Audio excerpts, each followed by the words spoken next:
आत्महत्याग्रस्त म्हणून ओळखल्या जाणाऱ्या यवतमाळ जिल्ह्यात यंदा सुमारे 9 लाख हेक्टर क्षेत्रावर विविध पिकांची पेरणी झाली असून त्यापैकी आता 2 लाख हेक्टरवर सोयाबीनची लागवड करण्यात आली आहे। मात्र 399 शेतकऱ्यांच्या तक्रारीनुसार सुमारे 400 हेक्टरवरील सोयाबीन पीक उगवलं नसल्यानं शेतकऱ्यांवर तिहेरी संकट ओढवलंय।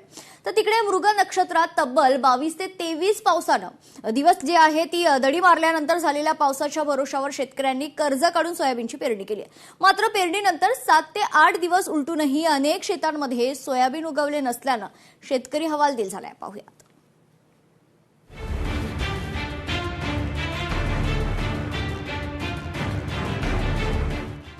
यवतमाळात बोगस बियाण्यांचा फटका। 400 हेक्टरवरील सोयाबीन उगवलेच नाही।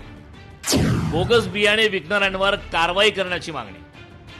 एकीकडे कर्जाचा बोजा, दुसरीकडे पावसाची अनिश्चितता आणि त्यातच बोगस बियाण्यांमुळे पीक उगवले नसल्याने शेतकऱ्यांवर तिहेरी संकट कोसळले। बियाणे, महागडी खते, मशागतीचा खर्च आणि मजुरी करूनही पीक न आल्याने मोठे आर्थिक नुकसान झाले।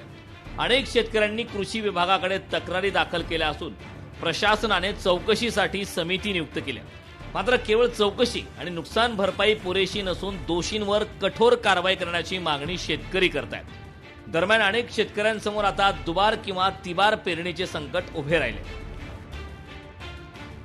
पुन्हा खर्च करून पेरणी केल्यानंतर पाऊस साथ देईल का आणि पीक उगवेल का याची चिंता शेतकऱ्यांना सतावत आहे। बोगस बियाण्यांमुळे नुकसान झाल्याचा आरोप करत संतप्त शेतकऱ्यांनी संबंधित कंपनीधारक तसेच त्यांच्यासोबत साटेलोटे करणाऱ्या अधिकाऱ्यांवर कठोर कारवाई करण्याची मागणी केली। संबंधितांची संपत्ती जप्त करून त्यांच्या विरोधात गुन्हे दाखल करावेत अशी मागणी करण्यात येत आहे। शेतकऱ्यांचे म्हणणे आहे की बोगस बियाण्यांमुळे हजारो शेतकरी आर्थिक संकटात सापडत आहेत। त्यामुळे केवळ औपचारिक चौकशी न करता दोषींवर कठोर कारवाई झाल्यासच भविष्यात अशा प्रकारांना आळा बसेल अशी संतप्त भावना जिल्ह्यात व्यक्त होत आहे। सोयाबीन, हुतुतू आणि शुभमंगलम पेरलाय आणि माझ्या याच्यात काही एकही दाणा निघाला नाही आहे। त्याच्याने मला डबल पेरणी करण्याची वेळ आलेली आहे। तक्रार तर अजून काही केली नाही, पण प्रयत्न चालू आहे। माझा एवढीच मागणी आहे का माझे बियाण्याचे पैसे लागवड झालेली आहे त्याचे मला पैसे भेटावे। माझ्या 2 एकर शेतात 1 जुलै रोजी टोपण पद्धतीनं सोयाबीनची पेरणी केली। 5-6 दिवसांनी पीक उगवेल अशी अपेक्षा होती, पण एकही रोप उगवले नाही। त्यानंतर मी बाभुळगाव तालुका कृषी अधिकारी कार्यालयात तक्रार दाखल केली।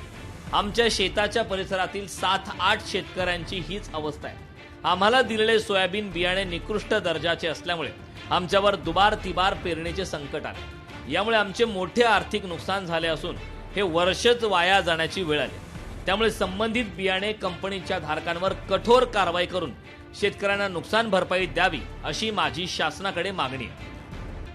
आम्ही आज ते इथेच बाजूला आम्ही शेत मोडलेलं आहे आणि दुबार पेरणी करणार आहोत। आम्हाला दुबार पेरणीचं संकट आम्हाला आता हे सहन होणार नाही।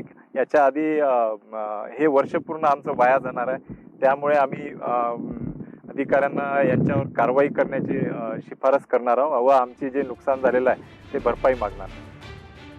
यवतमाळ जिल्ह्यात यंदाच्या खरीप हंगामात सोयाबीन बियाणे न उगवल्याच्या तक्रारींमध्ये मोठी वाढ झाली। अवघ्या 3 दिवसात अशा तक्रारींची संख्या 319 वर पोहोचली। कृषी विभागाने 116 तक्रारींची तपासणी केली असता अनेक ठिकाणी बियाण्याची उगवण 20% कमी असल्याचं आढळतंय। दरम्यान 6 कंपन्यांच्या 1018 क्विंटल सोयाबीन बियाण्याच्या विक्रीवर बंदीचे आदेश देण्यात आले अशी माहिती कृषी अधीक्षक मनोज ढगे यांनी दिली। सदर बियाणे कंपनीचा प्रतिनिधी शेतकरी यांच्या समितीमार्फत त्या प्रत्येक तक्रारीची प्रत्यक्ष शेतावर जाऊन पडताळणी सुरू आहे। आज रोजीपर्यंत 319 पैकी 116 शेतकऱ्यांची तक्रारी आहे। त्या तक्रारीची पडताळणी प्रत्यक्ष शेतात जाऊन झालेली आहे आणि त्याच्यासाठी त्या पडताळणी आहे ती वेगानं करण्याच्या सूचना सुद्धा आपण अधीनस्थ जे अधिकारी त्यांना दिलेल्या आहेत। पाऊस, कर्ज आणि बोगस बियाण्यांच्या तिहेरी संकटामुळे जिल्ह्यातील शेतकरी मोठ्या संकटात सापडले। संबंधित कंपन्यांवर गुन्हे दाखल होणार का आणि संकटग्रस्त शेतकऱ्यांना दिलासा मिळणार का हे पाहणे आता महत्त्वाचे ठरणार आहे। संजय राठोड, लोकशाही मराठी, यवतमाळ।